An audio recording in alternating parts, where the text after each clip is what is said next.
నమస్కారం అండి. అంతర్యామిలో ఈరోజు అంశం ఆత్మానందం కోసం మనకు అందించిన వారు పిల్లల మరి చిన్న వెంకట సత్యనారాయణ గారు.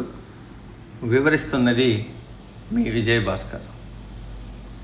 మనసు ఊహల్లో విహరిస్తోంది, అది దాని లక్షణం. రెక్కలు కట్టుకుని ఆకాశంలో ఎగరాలి, తారల్లో సంచరించాలి, ఇలా ఎన్నో కోరికలు దానికి.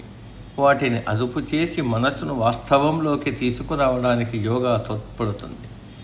ఎప్పుడో 2000 ఏళ్ల క్రితం పతంజలి మహర్షి మేధస్సు నుంచి ఉద్భవించిన యోగశాస్త్రం లోతు, ప్రమాణం, ప్రభావాలు ఎంత గొప్పవి కాకపోతే లోకమంతా నేటికి జేజేలు పలుకుతోంది. పదవిని రాజయోగమని, బాధను విషాద యోగమని, డబ్బును ధనయోగమని, ఇలా అనేక సందర్భాల్లో యోగమనే మాటను వాడతాం. గీతలోని ప్రతి అధ్యాయం శీర్షిక యోగంతోనే ఉంటుంది. శాస్త్ర పరిభాషలో యోగం అంటే భావోద్వేగాలను, మనోవాంఛలను నిరోధించి ఆత్మను పరమాత్మతో అనుసంధానించడం, దైవ సన్నిధికి చేర్చే కర్మ. భక్తి, జ్ఞాన, యోగ మార్గాల్లో యోగమే ఆధునిక కాలానికి అనువైనది. కర్మ మార్గాల్లో యజ్ఞాలుంటాయి, వీటిని అందరూ ఆచరించలేరు. భక్తి మార్గం సులువే, కానీ దుర్లభమైనది. స్వార్థం, కోరికలతో నిండిన మనసులో స్వచ్ఛమైన ప్రేమ నిలవదు. చాలామంది కోరికల చిట్టాలతో దైవాన్ని పూజించగలరు, కానీ ప్రేమించలేరు.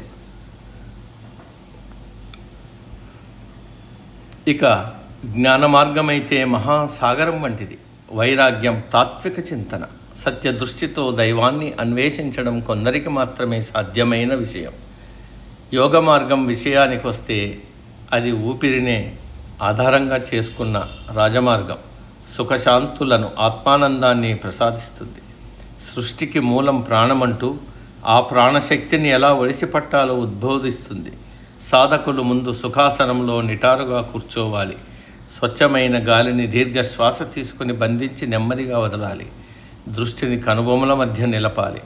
ఇలా ప్రాణాయామంతో ప్రాణ చలనాన్ని అరికడితే అద్భుతాలు సాధించవచ్చంటుంది యోగశాస్త్రం. దీనివల్ల రక్త ప్రసరణ మెరుగవుతుంది. అవయవాలన్నింటికీ ప్రాణశక్తి పుష్కలంగా లభిస్తుంది. హృదయం శుభ్రమవుతుంది. బుద్ధి సూక్ష్మాతి సూక్ష్మాలను సైతం గ్రహించగల శక్తిని పొందుతుంది. మనసు చంచల స్వభావాన్ని వీడి లక్ష్యం పైన నిలుస్తుంది. మనసు వశమైతే విశ్వాన్ని జయించవచ్చు, కాలాన్ని దాటవచ్చు అనే యోగి వాక్కు నిజమవుతుంది. ప్రాణాయామానికి యోగాసనాలను జత చేస్తే మరింత లాభం చేకూరుతుంది.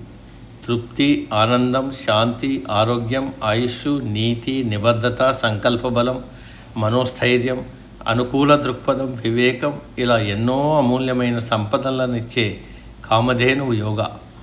వేదాల్లో అంతర్లీనంగా ఉన్న యోగ విద్యను పతంజలి మహర్షి సంగ్రహించి ఒక క్రమ పద్ధతిలో సూత్రీకరించి శాస్త్రంగా మలిచారు. అందులోని యోగ సూత్రాలను అనుసరిస్తూ ధ్యానంపై మక్కువ పెంచుకోవాలి. మనసును ఆత్మలో లయం చేసి ఆలోచనారహితమైన స్థితికి చేరుకోవాలి. సాధకుడికి అదే బ్రహ్మానందాన్ని చవి చూపిస్తుంది. సమాప్తం. సర్వే జన సుఖినో భవంతు.